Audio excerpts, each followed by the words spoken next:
एक बहुत महिमामय प्रसंग आता है। एक बंधु महंती नाम के भक्त हुए हैं, बहुत ही गरीब। ये भीख मांग करके अपने परिवार का गुजारा करते। ये उड़ीसा के याजपुर गांव के थे। इनको बंधु महंती कहते थे। प्रायः इनका उदर पोषण केवल भिक्षा से ही होता। दो चार घरों में जाते, मांगते, जो कुछ मिलता उसी से परिवार चलता। पर जहां सत्संग होता है वहां जाया करते। सत्संग के प्रभाव से इनके मन में एक बात बैठ गई कि जीवन का उद्देश्य भगवत प्राप्ति करना। तो वैसे ही धन संपत्ति भोग सामग्री से रहित थे, तो कोई भोग वासना, कोई धन आदि का अभिमान, ये जो दोष बुद्धियां, ये तो इनके हृदय में स्वाभाविक नहीं थी, क्योंकि भिक्षा मांगते थे तो दैन्यता थी। और सत्संग से बात बैठ गई कि जीवन का परम लाभ है भगवत प्राप्ति करना। तो ये उतना ही मांगते थे जितना उदर पोषण के लिए, परिवार के लिए आवश्यक था। ऐसा नहीं कि भिक्षा मांग रहे तो बहुत सारा मांग लिया और खूब बेच करके उससे भोग सामग्रियां ला रहे, नहीं। जितने से उदर पोषण होता उन 4-6 घरों में मांग लिया, मिला तो मिला, नहीं तो उपवास कर लिए और एकांत में खूब नाम कीर्तन करते। अटल विश्वास होने लगा प्रभु में। नाम कीर्तन के प्रभाव से प्रगाढ़ हृदय में विश्वास प्रकट होने लगा। अब अपनी स्त्री को भी कहा कि देखो, मेरे हृदय में ये बात आती कि तुम यदि हमारी पत्नी हो, अर्धांगिनी हो, तो हमारी वास्तविक अर्धांगिनी बनो। हमारे हृदय में बात बैठ गई है कि भगवत प्राप्ति ही जीवन का परम लाभ है, तो तुम जैसा हम भजन करते वैसा ही करो, तो तुम हमारी सच्ची अर्धांगिनी होगी। वो पतिव्रता थी। पति की आज्ञा के अनुसार उनके साथ कीर्तन में बैठने लगी, वैसे ही नाम। अब इनके हृदय में दृढ़ विश्वास हो गया कि मुझे भगवान मिलेंगे। ये है कीर्तन और नाम जप और वैराग्य। अब उनके तो वैराग्य स्वाभाविक था, भिक्षावृत्ति से जीते बंधु महंती। अब पत्नी भी नाम कीर्तन और भजन। अब इनके हृदय में दृढ़ लालसा हो गई कि मुझे प्रभु मिलेंगे। इनके हृदय में विकलता होने लगी, मुझे प्रभु मिलेंगे।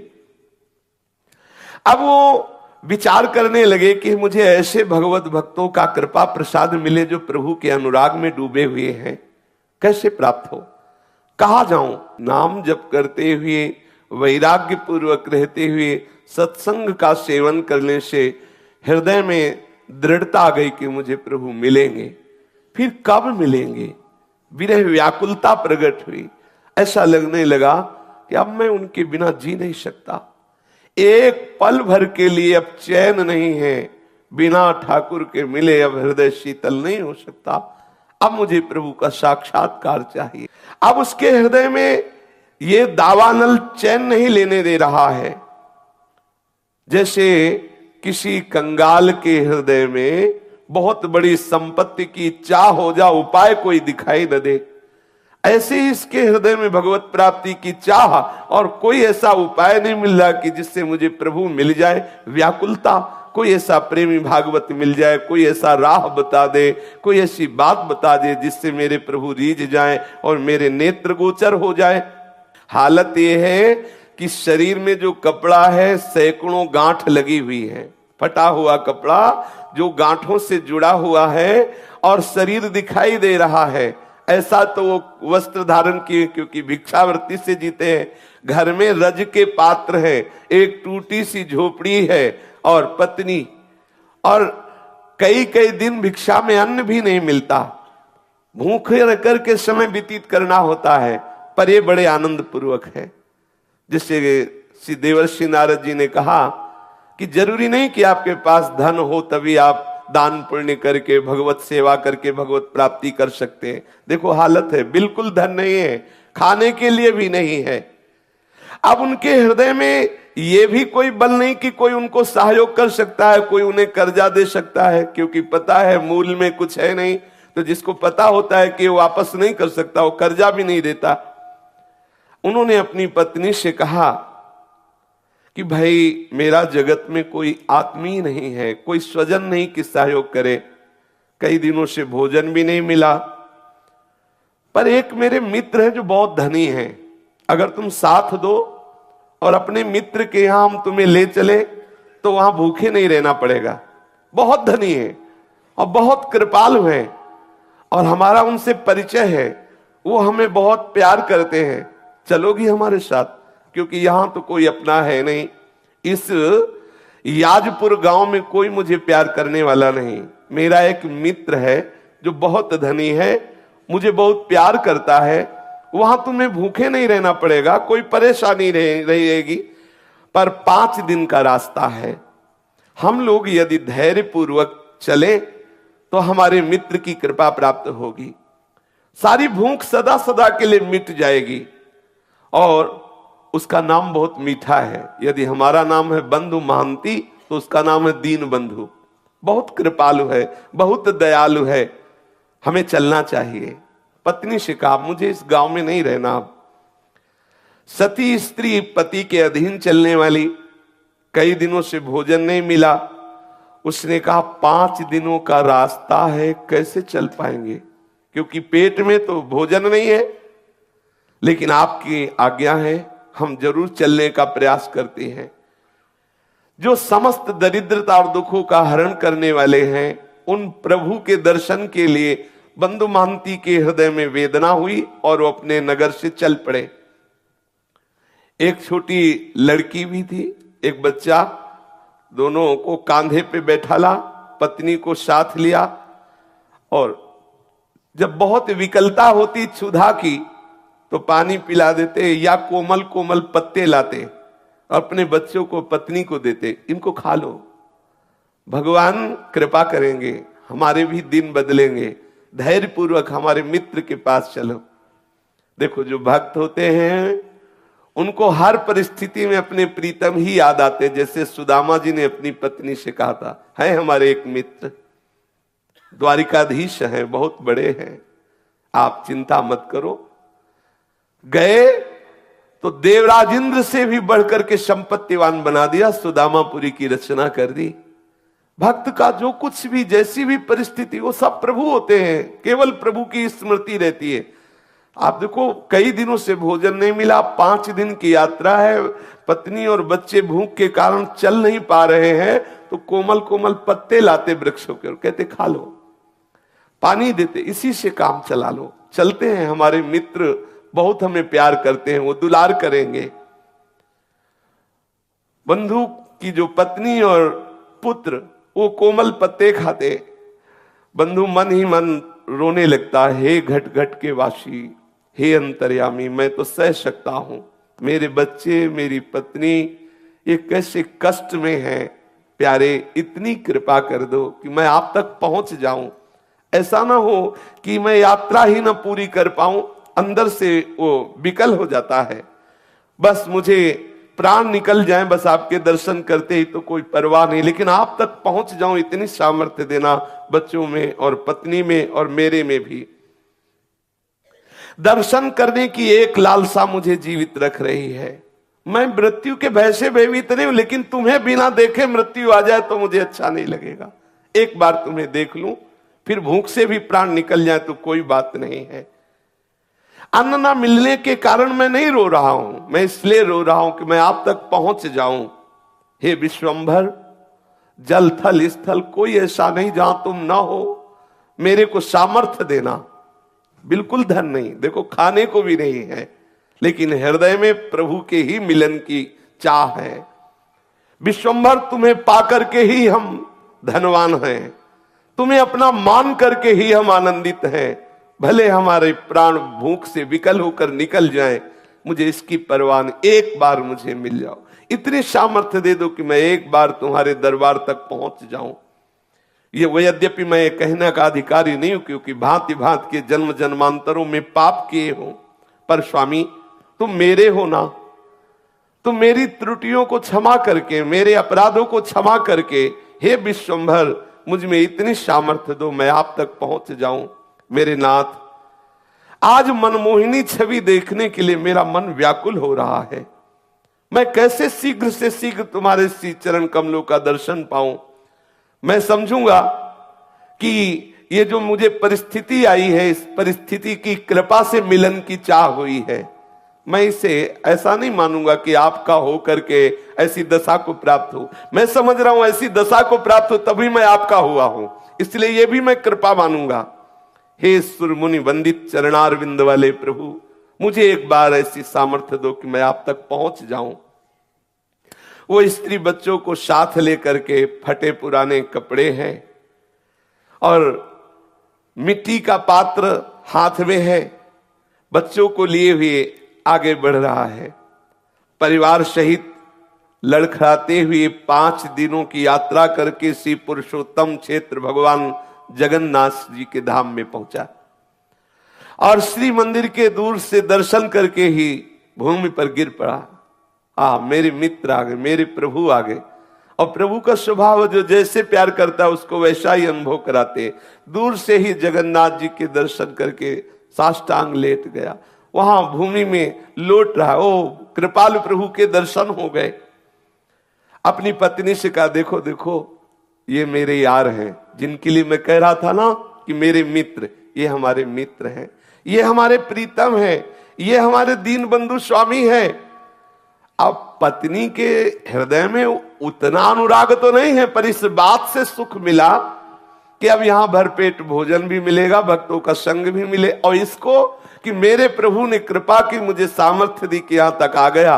अब मैं अपने यहां प्राण छोड़ूंगा, अब मुझे यहां आनंद मिलेगा, क्योंकि प्रभु के चरणों में प्राण छूटे इससे बढ़कर क्या लाभ। प्रभु का धाम है, सामने प्रभु है, फिर तो प्राण भी छूट जाए कोई परवाह नहीं। अब वो देखते देखते ही थोड़ी देर दर्शन हुए, सिंह द्वार के सामने आकर आनंद आवेश में मगन है। कौन पूछता है उसको? पत्नी पुत्र फटे पुराने कपड़े एक कोने में खड़े ठाकुर जी को देख रहा है। सिंह द्वार पर बड़ी भीड़ है, बच्चे भूख से व्याकुल है, पत्नी भूख से व्याकुल है। वो भगवान के दर्शन करके खड़ा है। थोड़ी देर में देखा पट बंद हो गए, कोई पूछ ही नहीं रहा, कौन पूछे। उसने अपनी पत्नी से कहा, धैर्य रखना, मेरे मित्र बहुत लोग आए हुए हैं ना, उनसे मिल रहे हैं। पत्नी से कहा, आओ पीछे चलते हैं। मंदिर के दक्षिण की ओर जहां से जगन्नाथ जी के प्रसादी का धोवन, जैसे पात्र आदि धोए गए तो वो फेन आदि निकलता है पीछे से, उस नाले के पास गए, उसे पेज नाला कहते हैं। वहां जाके बैठे और कहा कि देखो चिंता मत करो, स्वामी के घर आ गए हो ना, अब चिंता की बात नहीं है, और बहुत करुणामय है। देखो ऐसा करते हैं ना, बहुत भूख लगी है ना, इसमें जगन्नाथ जी के पात्र धोए जाते हैं, प्रसादी पात्र धोए जाते हैं, ये पानी वहीं से आता है, अपने लोग पीते हैं और आनंद से बैठकर यहाँ कीर्तन करते हैं। कितना धैर्यवान भक्त है। अब उसी जो ठाकुर जी की प्रसादी जल वहां से निकलता है, पात्रों का प्रक्षालन का, उसी का फेन आदि लेकर ऐसे बच्चों को पवाता है, पत्नी को पवाता है और स्वयं लेता है। बोला देखो कल सुबह जब मंदिर खुलेगा ना, तब प्रभु के दर्शन होंगे, कुछ ना कुछ प्रसाद मिलेगा धैर्य पूर्वक, और वो प्रसादी जल पीता है। देखो हम लोग कितने भाग्यशाली हैं कि प्रभु का प्रसादी जल पीने को मिल रहा है, धैर्य बनाता है और आनंद मगन हो जाता है, पेट भर करके वही जल पीता है। अब कौन उसे देखे, वो पीछे एकदम एकांत नाले के पास बैठा, वो आनंद मगन होकर के प्रभु का चिंतन कर रहा है। पतिव्रता के मन में बात आ रही है कि ठीक है इनके मित्र कैसे हैं वो तो मुझे पूरा परिचय नहीं, लेकिन मुझे मित्र कैसा मिला ये मुझे परिचय है। मुझे कैसा पति मिला, कैसा अनुरागी पति मिला, कैसा धैर्यवान मिला, देखो ये है प्रीता। और उन्होंने कहा कि आप बिल्कुल धैर्यपूर्वक रहिए, मुझे बिल्कुल कोई कष्ट नहीं है, आप जिसमें राजी है मैं उसी में राजी हूं।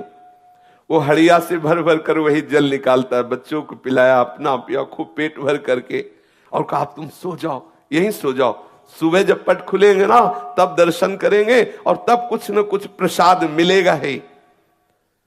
अब इतना भाव ठाकुर जी देख रहे हैं, एक एक क्षण की बात। गुरुदेव भगवान कहते तुम चिंता मत करो, तुम्हारे एक एक सेकंड की बात ठाकुर देख रहे हैं, एक एक सेकंड का हिसाब अनंत गुना बढ़ा कर देंगे। तुम धैर्य पूर्वक रहो। ऐसा मत समझो कि तुम विषयों की जलन को सहकर भजन कर रहे हो, तुम ठंडी गर्मी अपमान सब सहकर भजन कर रहे हो, कोई तुम्हें देख नहीं रहा। नहीं, ठाकुर देख रहा है। एक एक सेकंड का हिसाब अनंत गुना बढ़ के देगा, खुद तुम कहोगे निहाल हो गए। देखना, थोड़ा धैर्यवान रहिए। अब वो प्रभु की प्रसन्नता के लिए वहां बैठा हुआ नाम कीर्तन कर रहा है और भाव अंदर अंदर की, हे नाथ तुम्हारे चरणों को मैं बार बार नमस्कार करता हूं। मैं कितना अधम जीव हूं, लेकिन आपने मुझे धाम बुला लिया, बिल्कुल अपने महल के समीप रखा। तुम चराचर में व्याप्त हो, समस्त जीवों के मनोरथ पूर्ण करने वाले हो। मुझे पता है कि तुम्हारे सिवा कोई करता नहीं है। मेरे मन में कोई कामना नहीं कि मैं किसी कामना से तुम्हें ये प्रार्थना कर रहा हूं, पर प्रभु आप कृपा करो, मेरी पत्नी को ये विश्वास हो जाए कि तुम मेरे मित्र हो, तुम मेरे हो। कहीं ऐसा ना हो कि इसके मन में आने लगे कि मुझे बहला फुसला रहे, कहीं कोई भगवान नहीं, देखो यहां भी आए तो कितना कष्ट सह रहे हैं। नाथ, मुझे जितना चाहो कष्ट दे दो, लेकिन इसको विश्वास दिला दो कि आप हो। मुझे पता है आप हो, लेकिन इसको विश्वास हो जाए, क्योंकि ये मेरे ही आज्ञा से भजन कर रही है, कहीं इसका विश्वास टूट ना जाए। जगन्नाथ जी की भंडार गृह में ताला लगा हुआ है और ठाकुर जी अंदर विराजमान है, लेकिन प्रभु के लिए ना तो कोई दरवाजा है ना कोई ताला है। वो तो सर्वसमर्थ है। भक्त वत्सल प्रभु को नींद कहाने वाली वो तो सब सुन रहे हैं, जो पीछे वो प्रार्थना कर रहे हैं।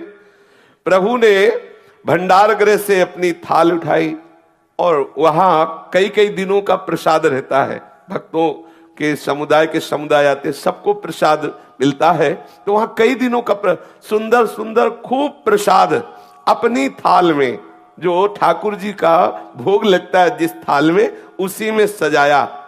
और सजा करके दरवाजों में सब बंद है, ताला लगा है, लेकिन उनके लिए क्या है, प्रभु बाहर आए, एक ब्राह्मण का वेश धारण किए हुए, और बोले कि याजपुर गांव से वो बंधु महंती नाम का कोई भगत आया है। आवाज दे रहे हैं पीछे। अब वहां रात्रि का समय कौन है, केवल वही तो पति पत्नी और बच्चे सहित है। वो एकदम हड़बड़ा के आंख खोलता है, सोचा कि मुझे कौन पुकारेगा, ये हो सकता है कि मेरे नाम वाला कोई और हो, बंधु महंती। परंतु फिर पुकारा, बंधु महंती, देखो प्रभु ने तुम्हारे लिए और साक्षात जगन्नाथ प्रभु है, प्रभु ने तुम्हारे लिए प्रसाद भेजा है। स्त्री को जगा के कहा कि ये मुझे ही पुकार रहे हैं क्या? हमें लगता है कि मुझे ही पुकार रहे हैं। फिर ऊंचे स्वर से आवाज आई, बंधु महंती ये प्रसाद लो। याजपुरिया बंधु जो पेज नाले के समीप विराजमान हैं, वो आए और ये प्रसाद ले ले। अब तो इनको पक्का हो गया कि मुझे ही बुलाया जा रहा है। दौड़ पड़े, दौड़ गए और घबराते जा रहे हैं।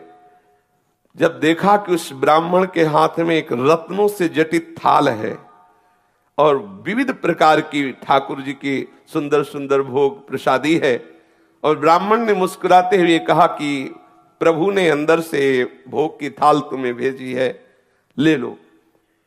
वो उसके हाथ कांप रहे हैं, विशाल थाल, इतना सुंदर भोग। हृदय विकल हो रहा, प्रभु, और ये नहीं समझ रहा साक्षात प्रभु ही है। हृदय उसका वो विकल हो रहा, प्रभु मुझे प्यार करते। पत्नी से कहा, देख देख, मैं कह रहा था ना कि मेरे मित्र मुझे बहुत प्यार करते हैं। देखो बहुत भीड़ थी ना, सब लोग चले गए, अब उनको फुर्सत मिली तो देखो भेजा ना, मैं उनकी नजर में हूं ना, देखो। और आनंद मगन हो रहा है, बच्चों को जगाया। और ब्राह्मण ने कहा, देखो तुम आराम से प्रसाद पाओ, थाल को यहीं रख देना, थाल हम समय से ले जाएंगे, तुम चिंता मत करो।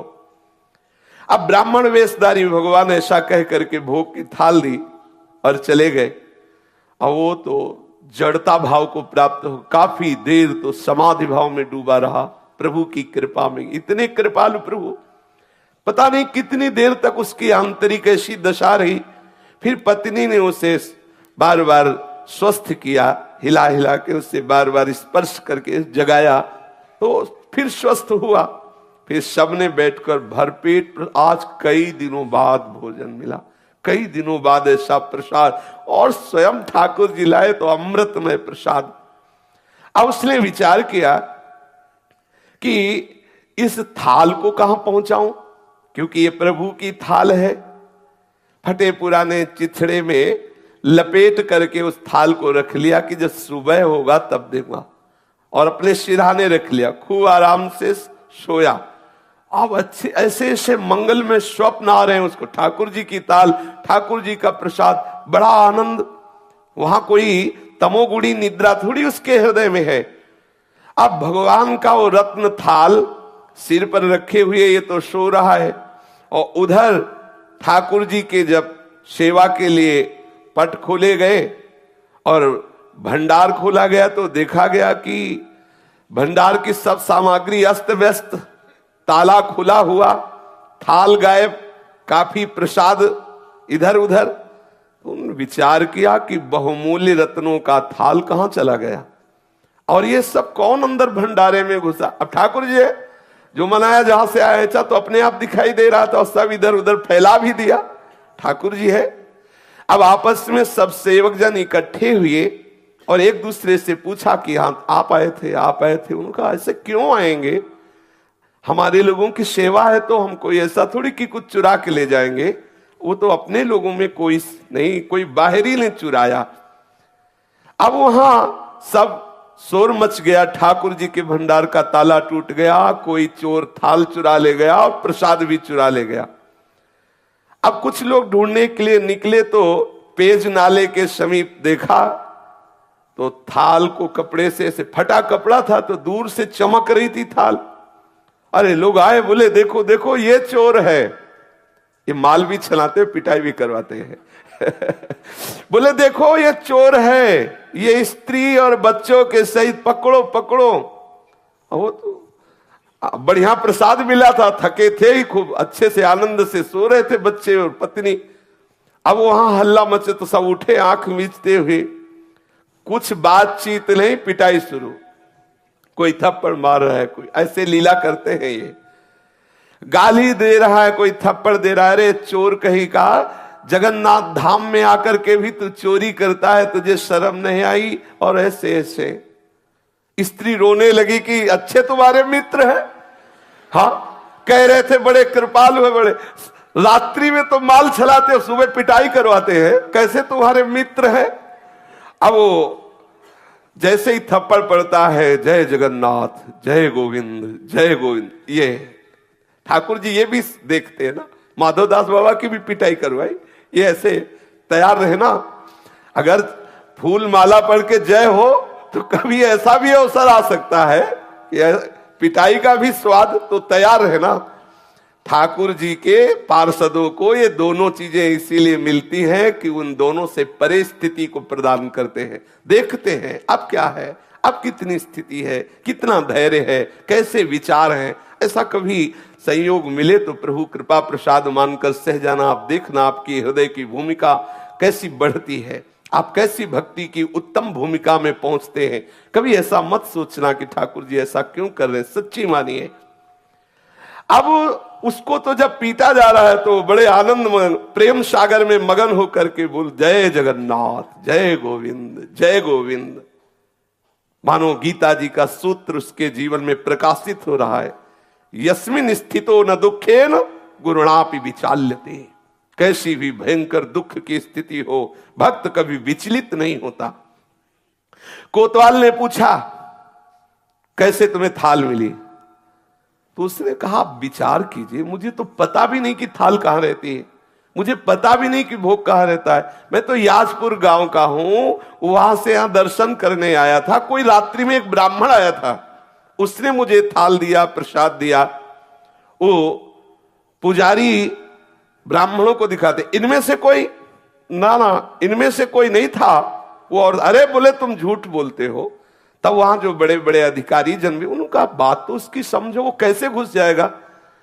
अगर वो घुसा होता वहां जहां भंडार है तो प्रधान गेट का भी ताला तोड़ा गया होता। प्रधान गेट में तो वैसे ही ताला लगा हुआ है। तो ये थाल और ये प्रसाद,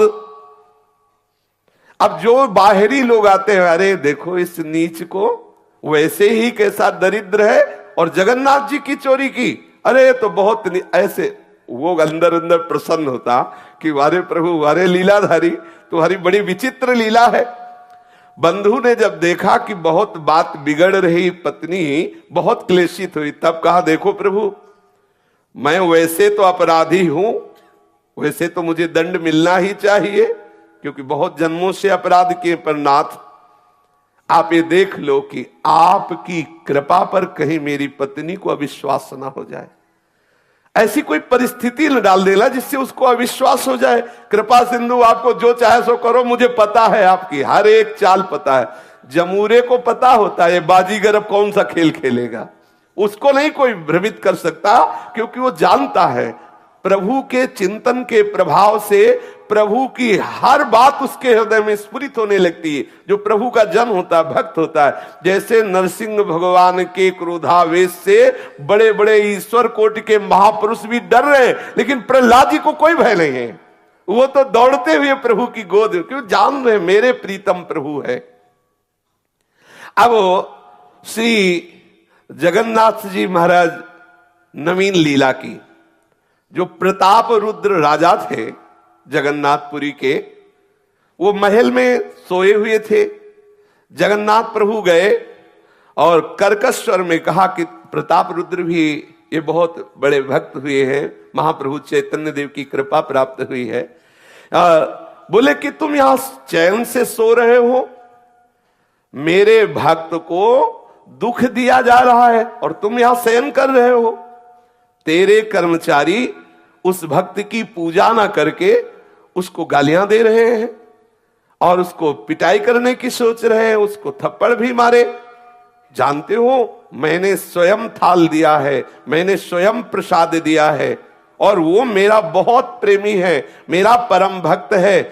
देखो जल्दी से जल्दी जाओ और क्षमा मांगो जाकर के, क्योंकि तुम राजा हो, तुम्हारे राज्य में यदि ऐसे भक्त का अपमान होता है तो तुम्हें हम दंड देंगे। क्योंकि अब बड़े लीला बिहारी, एक तरफ तो पिटवाई करा रहे हैं और एक तरफ राजा से चरण पूजवाए, यही इनकी लीला है।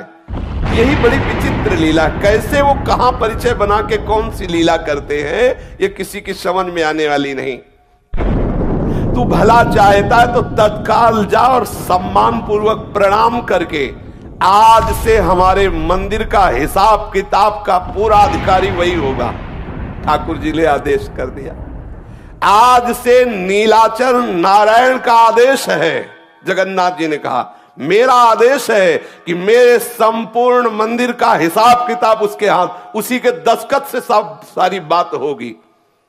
इतना कहकर प्रभु अंतर्ध्यान हुए। राजा तो हड़बड़ा करके उठा, तत्काल पोशाक धारण की, घोड़ा मंगवाया और वहां पहुंचा और जाकर सबसे स्वप्न की बात कही और हाथ जोड़ करके प्रणाम किया साष्टांग।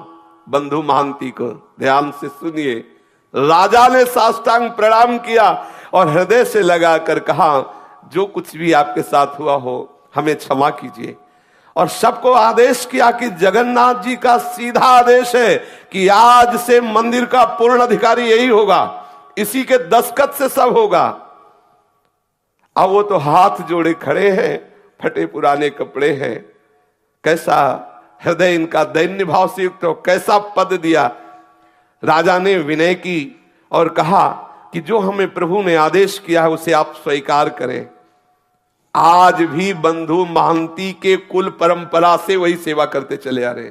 जगन्नाथपुरी का हिसाब किताब उन्हीं के दस्तखत से होता है, उसी बंधु महांती के जो लड़के बच्चे परिवार कुल परंपरा के आज भी वही है। तो जरूरी नहीं कि आपके पास धन हो तभी प्रभु प्रसन्न हो, या आप उत्तम जाति के हो तो प्रभु प्रसन्न हो, या आप धनवान रूपवान कुलवान गुणवान, इनका कोई महत्व नहीं।